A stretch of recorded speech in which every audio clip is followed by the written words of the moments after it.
welcome back. Or if you're just joining, my name is Maya, and welcome to my channel, Cranleyplace, where I'm focused on Hermès scarf style, knot tutorials, and more. Before we get started, let me give a shout out to all the channel members and special welcome to any new knot connoisseurs and elegant insiders. If you haven't already, be sure to check out the membership options. In this video, I'd like to talk about a 90 centimeter silk twill Hermès scarf that I recently acquired.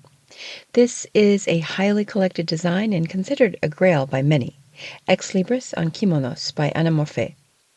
I'll discuss the artistic background, talk about the design inspiration, and share with you some styling possibilities for the colorway I now have. If that sounds interesting, let's get started.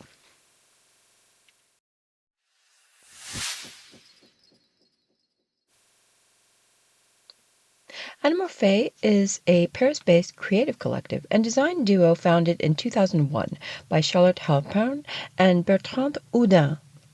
Their work spans graphic design, illustration, branding, scenography, and optical illusion-driven visuals, often drawing from trompe-l'oeil, riddles, and interdisciplinary experimentation. Charlotte studied at the Paris Fashion School du Perret and began her career in trend forecasting and fashion imagery, whereas Bertrand graduated in film, originally working at Saatchi & Saatchi in art buying and later as a casting director for music videos and commercials. Passionate about optical illusions and graphic puzzles, they joined forces, as mentioned in 2001, to create a visual experimentation space combining graphic design, stage photography, video, and scenography. Their versatile portfolio includes Hermès, of course, since 2002 when they've started designing silk scarf patterns, wallpaper, textile motifs, limited editions, and in-store visuals. Their scarves include iconic designs like Perspective Cavalière, H en Voyage, Ex Libris on Kimonos, and more.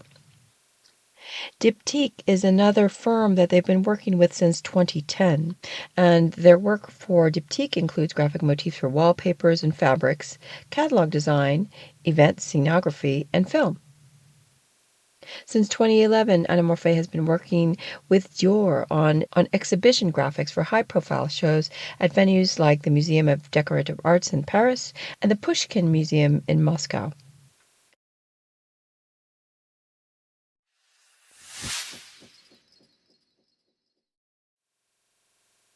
This carré design is a striking homage to Japanese kimono art and Hermès heritage, first issued in the Fall-Winter 2011 collection. The design draws on kimono motifs from Kyoto's Matsuzakaya, a kimono maker founded in 1611, whose historic fabric patterns were open to Hermès for this collaboration. Reflecting kimono tradition, the carré combines florals, birds, specifically cranes, waves, bamboo groves, and geometric shapes like tortoise-shell hexagons and kanoko dots. Central to the design, of course, is Hermès's iconic Ex Libris, the Duke carriage and groom, integrated seamlessly into the kimono patchwork. Symbolic nods such as the hexagon for longevity, bamboo for purity, sakura for transient beauty, and cranes for longevity and love infuse meaningful nuance into this visual tapestry. The design's fluid corners, vibrant mix of stripes, feathers, and fronds enable rich draping and intricate knotting, earning it the so-called Grail status among many aficionados. This scarf design is noted in collector circles for its ability to tie beautifully and its bold, non-traditional palette that stands out in wardrobe rotations. Ex Libris on Kimonos exemplifies the synergy of Anamorphee's visual storytelling and Hermès's reverence for craftsmanship and cultural exchange. As far as cultural fusion, this unites Japanese kimono artistry with Hermès iconography under a contemporary design lens. Each motif is a symbolic thread, weaving stories of longevity, purity, nature, and refinement. This is not a colorway that surfaces often in the secondary market, and aside from the design, it's also unlike anything I have in my collection. Incidentally, this wasn't a carré that I ever intended to chase. Over the years, I've looked now and again, but have consistently passed because of the steep prices. But recently I came across a listing that wasn't too outrageously priced, and because of the colorway, decided to take a closer look. It was advertised as new in box, and by the feel of the silk, this scarf was most likely in storage.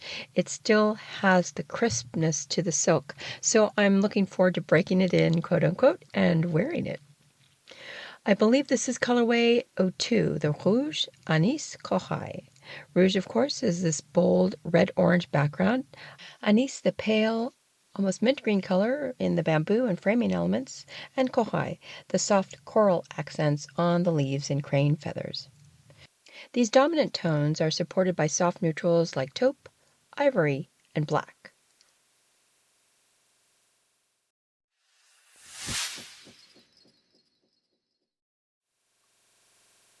As far as styling, you can tell already this is going to be incredibly versatile.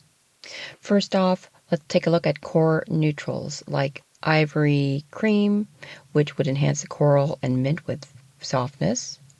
Things like stone, taupe, or camel, which would match the background browns without competing.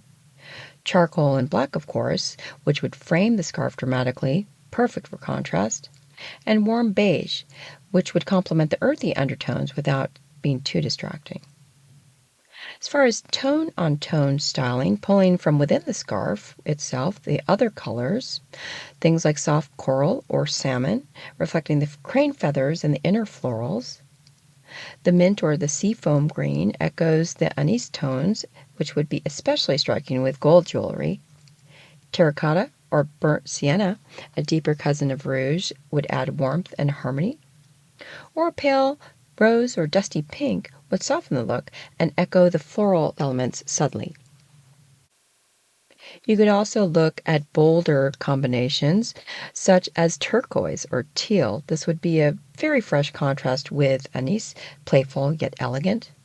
Olive green, one of my favorites. That's a very earthy pairing that's grounded yet offbeat. How about mustard yellow? That would be a surprising hit of energy that works with coral and red. And then deep plum or aubergine would provide a rich contrast that elevates the scarf's color story.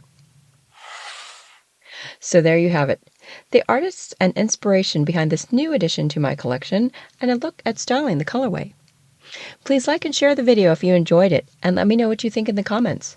In future episodes, I'll share other scarf reviews, tutorials, and more, so be sure to hit that subscribe button to be notified of new videos. Thanks again for joining me today. Until next time.